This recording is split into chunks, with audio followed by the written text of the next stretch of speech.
A wet autumn in Zurich and the arrivals for day 2 of a meeting of football's top governing body.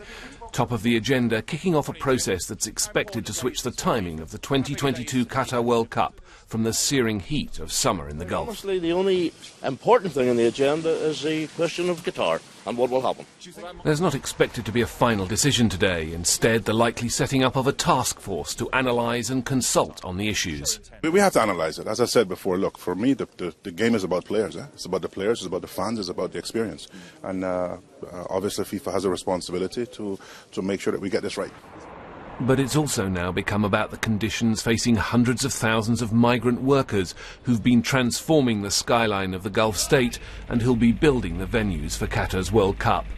Allegations that their plight amounts virtually to slave labour have raised the heat on both Qatar and FIFA. The Qatari authorities insist concerns are being addressed and rights improved. It's the government's assurance, it's the people's assurance, and it's our assurance that, to the extent that, or to the extent that these matters arise, we will be eradicating them and working very hard to ensure that these matters are eradicated. On scheduling, European Football Association head Michel Platini has led the charge for a winter tournament, but he's also managed to postpone a final decision as the relative merits of November, December and January are debated in an already crowded sporting calendar. There's no threat, it seems, to Qatar actually hosting the 2022 tournament, but turning its gleaming vision into a reality is proving highly controversial and challenging. Nick Childs, BBC News.